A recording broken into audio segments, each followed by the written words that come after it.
Hi അസ്സാം വലൈക്കും, welcome back to our channel. It's me ഹസീബേദ്. അപ്പോൾ ഇന്നത്തെ റെസിപ്പി സിമ്പിളായിട്ടുള്ള ഒരു ചിക്കൻ കുറുമയാണ്. അപ്പോൾ ഈ ചിക്കൻ കുറുമ പത്തിരി, പൊറോട്ട, ചപ്പാത്തി, അപ്പം ഇതിൻ്റെ കൂടെയൊക്കെ അടിപൊളി കോമ്പിനേഷനാണ്. പിന്നെ നെയ്ച്ചോറിൻ്റെ കൂടെ ആണെങ്കിലും അടിപൊളി ടേസ്റ്റാണ്. അപ്പോൾ എങ്ങനെയാണ് ഈ ചിക്കൻ കുറുമ സിമ്പിളായിട്ട് ഉണ്ടാക്കുന്നതെന്ന് നമുക്ക് കണ്ടു നോക്കാം. അതിനു മുന്നേ പുതിയ ഫ്രണ്ട്സുകൾ ആരെങ്കിലും കാണുന്നുണ്ടെങ്കിൽ ഒന്ന് സബ്സ്ക്രൈബ് ചെയ്യാൻ മറക്കരുത് കേട്ടോ. തൊട്ടടുത്ത് കിടക്കുന്ന ബെല്ലൈക്കൺ ഓൾ എനേബിൾ ചെയ്താൽ ഞാനിടുന്ന വീഡിയോസൊക്കെ അപ്പോഴേക്കപ്പോൾ നിങ്ങൾക്ക് നോട്ടിഫിക്കേഷൻ ലഭിക്കും. അപ്പോൾ നമുക്ക് പെട്ടെന്ന് തന്നെ വീഡിയോസൊക്കെ കാണാനും കഴിയും. പിന്നെ വീഡിയോ ഇഷ്ടമായ വീഡിയോക്ക് ഒരു ലൈക്കും കൂടി തരാൻ മറക്കല്ലേ.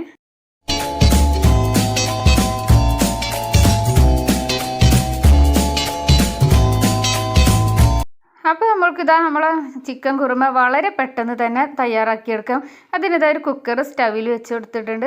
കുക്കറൊന്ന് ചൂടായതിന് ശേഷം അതിലേക്ക് ഒരു 3-4 സ്പൂണ് വെളിച്ചെണ്ണയാണ് ഒഴിച്ചു കൊടുക്കുന്നത്. വെളിച്ചെണ്ണ നല്ലപോലെ ചൂടായപ്പോൾ അതിലേക്ക് 2 പീസ് പട്ട, 2 ഏലക്കായ, 2 ഗ്രാമ്പ് ഇട്ട് കൊടുക്കുന്നുണ്ട്. അതൊന്ന് അതിൽ കിടന്ന് നല്ലൊന്ന് മൂത്ത് വരട്ടെ. അതിലേക്ക് ഞാൻ 2 സവാളയാണ് എടുത്തിട്ടുള്ളത്. നല്ല സവാള നീളത്തിൽ കനം കുറഞ്ഞ് കട്ട് ചെയ്തിട്ടുണ്ടായിരുന്നു. സവാള നല്ല പോലെ വഴന്ന് കിട്ടണം. അപ്പോൾ സവാള നല്ല പോലെ തന്നെ ഇളക്കി കൊടുക്കണം. ഇതിലേക്ക് ഒരു 4 പച്ചമുളക് കൂടി ചേർത്ത് കൊടുക്കുന്നുണ്ട്. പിന്നെ സവാള ഒന്ന് നല്ലപോലെ പെട്ടെന്ന് തന്നെ നമ്മൾക്ക് വഴന്ന് കിട്ടാൻ നമ്മൾ ഇതിലേക്ക് ഉപ്പ് ചേർത്ത് കൊടുക്കുമല്ലോ. അപ്പോൾ കുറച്ച് ഉപ്പ് കൂടി ഒന്ന് ചേർത്ത് കൊടുത്തിട്ട് നമുക്ക് നല്ല പോലെ ഇളക്കിയെടുക്കാം. ഇതിലേക്ക് ഈ ഒരു ടൈമിൽ നമുക്ക് കുറച്ച് കറിവേപ്പില കൂടി ഒന്ന് ചേർത്ത് കൊടുക്കണം. എന്നിട്ട് നമ്മൾക്ക് നല്ല പോലെ തന്നെ ഇതൊന്ന് ഇളക്കി കൊടുക്കണം. സവാള നല്ല പോലെ ഒന്ന് വഴന്ന് കിട്ടട്ടെ.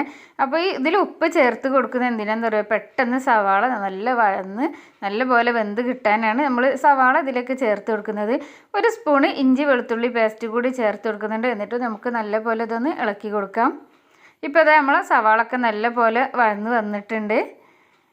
നമ്മൾ ഇതിലേക്ക് എരിവിന് ആവശ്യമായിട്ട് പച്ചമുളകും കുരുമുളക് പൊടിയും മാത്രമേ ചേർക്കുന്നുള്ളൂ. മുളക് പൊടി ഒന്നും ചേർക്കുന്നില്ല. മുളക് പൊടിയും മഞ്ഞൾപ്പൊടി ഒന്നും ചേർക്കാതെ തന്നെ നമ്മൾ ഈ ചിക്കൻ കുറുമ വൈറ്റ് കളറാണ് ഇത് ഉണ്ടാവുക. കുറച്ച് 1 സ്പൂണ് മല്ലിപ്പൊടി കൂടി ചേർക്കുന്നുണ്ട്. മല്ലിപ്പൊടി ചിലവർ ചേർക്കാറില്ല, പക്ഷേ മല്ലിപ്പൊടി കൂടി ചേർത്തിട്ടുണ്ടെങ്കിൽ നല്ലൊരു അടിപൊളി ടേസ്റ്റ് ഉണ്ടോ. അപ്പോൾ ഈ മസാലപ്പൊടികളൊക്കെ ചേർക്കുമ്പോൾ എപ്പോഴും ഫ്ലെയിം സ്ലോയിലാക്കിയിടണേ. അതിന് എല്ലാവർക്കും അറിയുന്നുണ്ടാവും, ഞാനൊന്ന് പറഞ്ഞെന്ന് മാത്രം. ഇനി ഇതിലേക്ക് നമുക്ക് ചിക്കൻ ഇട്ട് കൊടുക്കുക. ചിക്കൻ കഴുകി വെച്ചിട്ടുണ്ട്. ഒരു അരിപ്പയിൽ അങ്ങനെ വെള്ളം വാരാൻ വെച്ചിട്ടുണ്ടായിരുന്നു. 3/4 കിലോ ചിക്കനാണ് എടുത്തിട്ടുള്ളത്. അപ്പോൾ ഈ ഒരു കുറുമ ഉണ്ടാക്കി നോക്കിയിട്ട് എല്ലാവരും ഒന്ന് കമൻറ്റിൽ ഒന്ന് അഭിപ്രായങ്ങൾ അറിയിക്കണം കേട്ടോ. അടിപൊളി ടേസ്റ്റാണ് കേട്ടോ ഈ ഒരു കുറുമ. അപ്പോൾ നമ്മൾ ചിക്കൻ ഇതിലേക്ക് ചേർത്തിട്ടുണ്ട്.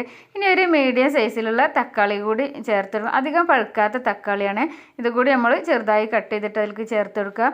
ഇപ്പോൾ ഒരു ഉരുളക്കിഴങ്ങ് കൂടി ചേർത്ത് കൊടുക്കുന്നുണ്ട്. ഉരുളക്കിഴങ്ങ് നമ്മൾ ചേർത്ത് കൊടുക്കുന്നത് കറിക്ക് നല്ല ഒരു തിക്ക് കിട്ടാനാണ് കേട്ടോ.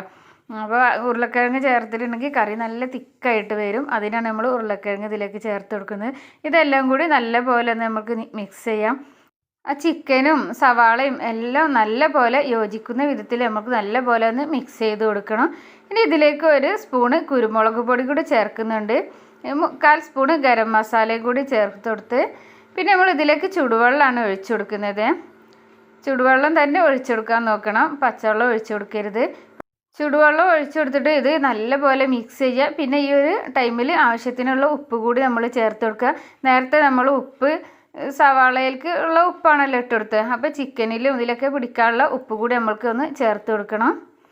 ഇപ്പോൾ ഇത് നല്ല പോലെ ഒന്ന് മിക്സ് ചെയ്തെടുത്തിട്ട് 2 വിസിൽ വരുന്നവരെ നമുക്കിതൊന്ന് വേവിച്ചെടുക്കാം. 2 വിസിൽ അടിച്ചതിന് ശേഷം എയർ പോയതിന് ശേഷം നമ്മൾക്കിത് തുറന്ന് നോക്കിയാൽ മതി. അപ്പോൾ ഈ ചിക്കൻ ഒന്ന് നല്ലപോലെ ഒന്ന് വെന്ത് വരട്ടെ. അപ്പോഴത്തേക്ക് നമുക്ക് ഇതിലേക്ക് ഒരു അരപ്പ് റെഡിയാക്കാണ്ട് നമുക്ക് അതൊന്ന് റെഡിയാക്കിയെടുക്കാം. ഇതിലേക്ക് തേങ്ങ എടുത്തിട്ടുള്ളത് 1 തേങ്ങേൻ്റെ 1/4 ഭാഗം എടുത്തിട്ടുണ്ട് കേട്ടോ. അപ്പോൾ 3 കപ്പ് തേങ്ങയാണ് ഞാൻ ഇതിലേക്ക് എടുത്തിട്ടുള്ളത്. ഇതിലേക്ക് 1 സ്പൂണ് വലിയ ജീരകമാണ് ഇട്ട് കൊടുക്കുന്നത്. പിന്നെ 2 കുഞ്ഞുള്ളി കൂടി ഇതിലേക്ക് ചേർത്ത് കൊടുക്കുന്നുണ്ട്. പിന്നെ അണ്ടിപ്പരിപ്പ് ഉണ്ടെങ്കിൽ അത് ചേർത്ത് കൊടുക്കുക. അണ്ടിപ്പരിപ്പ് ഇല്ലാത്തതുകൊണ്ട് നമ്മളിവിടെ ബദാം വെള്ളത്തിലിട്ട് വെച്ചിട്ടുണ്ടായിരുന്നു. അപ്പോൾ ബദാം ഒന്ന് തൊലി കളഞ്ഞതിന് ശേഷം അതുകൂടി ഈ തേങ്ങയിൽ ചേർത്തിട്ട് ഒന്ന് നമുക്ക് അരച്ചെടുക്കാം. ആവശ്യത്തിനുള്ള വെള്ളം ചേർത്തിട്ട് നമ്മൾ തേങ്ങ അരച്ചെടുത്തിട്ടുണ്ട്. ഇപ്പോൾ നമ്മളെ ചിക്കനൊക്കെ നല്ലപോലെ വെന്തിട്ടുണ്ട്. അപ്പോൾ എയറൊക്കെ പോയിട്ടുണ്ട്. ഇനി നമ്മൾക്ക് കുക്കറൊന്ന് തുറന്ന് നോക്കാം. അടപ്പൊന്ന് തുറന്ന് നോക്കിയപ്പോൾ നമ്മളെ ചിക്കൻ നല്ലപോലെ വെന്ത് കിട്ടിയിട്ടുണ്ട്. ഇനി ഇതിലേക്ക് നമ്മൾക്ക് അരപ്പൊന്ന് ഒഴിച്ചു കൊടുക്കാം. തേങ്ങ അരക്കുമ്പോൾ നമ്മൾക്ക് ഇതിന് പുളിക്ക് ആവശ്യമായിട്ട് തൈര് വേണമെങ്കിൽ നമ്മൾക്ക് കൂട്ടിയിട്ട് അങ്ങനെ അരച്ചെടുക്കാം കേട്ടോ. ഇപ്പോൾ ഞാനിതിൽ തൈര് എടുത്തിട്ടില്ല, ഞാൻ വിനാഗിരിയാണ് ഇതിലേക്ക് ഒഴിച്ചു കൊടുക്കുന്നത്. ഇപ്പോൾ ഇതാ തേങ്ങ ഇതിൽ ഒഴിച്ചു കൊടുത്തിട്ടുണ്ട്. തേങ്ങ ഒഴിച്ചിട്ട് ഒന്ന് ജസ്റ്റ് ഒന്ന് തിളച്ചാൽ മതി, കൂടുതലൊന്നും തിളപ്പിക്കേണ്ട. കുറച്ച് കറിവേപ്പില ഇട്ട് കൊടുത്ത് ഈ ഒരു ടൈമിൽ നമുക്ക് കുറച്ച് കുരുമുളക്, ഗരം മസാല ഒക്കെ ഇതിലേക്ക് ചേർത്ത് കൊടുത്തിട്ടുണ്ടെങ്കിൽ അടിപൊളി ടേസ്റ്റും നല്ല സ്മെല്ലും ഒക്കെ നമ്മളെ കറിക്ക് കിട്ടാം. കുറച്ചധികം തന്നെ മല്ലിച്ചപ്പും കൂടി ചേർത്ത് കൊടുക്കണേ, അടിപൊളി ടേസ്റ്റ് ആവും. അപ്പോൾ ഇപ്പോൾ അത് നമ്മളെ കറിയൊക്കെ ഇവിടെ ഏകദേശം സെറ്റായി വന്നിട്ടുണ്ട്. ഇപ്പോൾ അതാ ഇങ്ങനെ വരുന്നുണ്ട്. തിള വന്നതിന് ശേഷം നമ്മൾക്കിതൊന്ന് ഓഫാക്കി കൊടുക്കാം. പിന്നെ ഇതിലേക്ക് നമ്മൾക്കൊന്ന് വറവിട്ട് കൊടുക്കാനുണ്ട്. പുളിക്ക് ആവശ്യമായിട്ട് ഞാനിതിലേക്ക് വിനാഗിരിയാണ് 1 സ്പൂൺ ഒഴിച്ചു കൊടുക്കുന്നത്. അപ്പോൾ ഈ ഒരു ടൈമിൽ പുളിയും ഉപ്പും എല്ലാം ഒന്ന് ചെക്ക് ചെയ്യണം. ഇല്ലെങ്കിൽ ഉപ്പില്ലെങ്കിൽ ഉപ്പിട്ട് കൊടുക്കുക, പുളി കുറവാണെങ്കിൽ കുറച്ചുകൂടി വിനാഗിരി ഒന്ന് ഒഴിച്ച് കൊടുക്കുക. അപ്പോൾ ഗരം മസാലയും കുരുമുളകും ഈ ഒരു ടൈമിൽ ആരും സ്കിപ്പ് ചെയ്യരുത് കേട്ടോ. അപ്പോൾ അതാണ് ഇതിൻ്റെ ഒരു ഹൈലൈറ്റ് എന്ന് പറയുന്നത്. ഇപ്പോൾ ഇതൊരു ചട്ടി സ്റ്റൗവിൽ വെച്ചിട്ടുണ്ട്. ചൂടായതിന് ശേഷം വെളിച്ചെണ്ണയാണ് ഒഴിച്ച് കൊടുത്തിട്ടുള്ളത്. ഇതിലേക്ക് ഒരു 5-6 ചെറിയ ഉള്ളി കട്ട് ചെയ്തിട്ട് അങ്ങനെ ഇട്ട് കൊടുത്തിട്ടുണ്ട്. പിന്നെ അതൊന്ന് നല്ല ബ്രൗൺ കളറായി വരുമ്പോൾ ഇതിലേക്ക് കുറച്ച് കറിവേപ്പില കൂടി ഇട്ട് കൊടുത്തിട്ട് നമ്മളെ കറിയിലേക്ക് അങ്ങോട്ട് ഒഴിച്ചു കൊടുക്കാം. ഇപ്പോൾ നമ്മളെ ചിക്കൻ കുറുമ ഇവിടെ റെഡി ആയിട്ടുണ്ട്.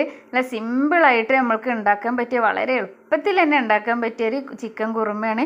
അടിപൊളി ടേസ്റ്റ് ഉണ്ട്. അപ്പോൾ അത് നമ്മളെ ഉള്ളിയൊക്കെ ഉണ്ടല്ലോ തൂമിച്ച് നമ്മൾ ഇതിലേക്ക് ഒഴിച്ചു കൊടുത്തിട്ട് നല്ല അടച്ച് വെക്കണം. അടച്ച് വെച്ചിട്ട് ഒരു 5 മിനിറ്റ് കഴിഞ്ഞിട്ട് നമ്മൾക്കിത് തുറന്ന് നോക്കാം. അപ്പോൾ ഇതാ അടിപൊളി നല്ല ടേസ്റ്റും അടിപൊളി സ്മെല്ലൊക്കെയാണ് ഈ ഒരു ചിക്കൻ കുറുമയ്ക്ക്. അപ്പോൾ ഇന്നത്തെ വീഡിയോ ഇത്രയൊക്കെ ഉള്ളൂ. നിങ്ങൾക്ക് എല്ലാവർക്കും നമ്മൾ ഈ ഒരു വീഡിയോ ഇഷ്ടമായിട്ടുണ്ടാകുമെന്ന് വിചാരിക്കുന്നു. വീഡിയോ ഇഷ്ടമായ വീഡിയോക്ക് ഒരു ലൈക്ക് തരാൻ മറക്കരുത്. പുതിയ ഫ്രണ്ട്സുകൾ ആരെങ്കിലും കാണുന്നുണ്ടെങ്കിൽ സബ്സ്ക്രൈബും കൂടി ചെയ്യാൻ മറക്കരുത് കേട്ടോ. അപ്പോൾ ഇന്നത്തെ വീഡിയോ ഇത്രയൊക്കെ ഉള്ളൂ. ഇൻഷാ അല്ലാഹ് അടുത്ത നല്ലൊരു വീഡിയോ ആയിട്ട് വരാം. അതുവരേക്കും എല്ലാവർക്കും അസ്സലാമു അലൈക്കും. Thank you for watching. By.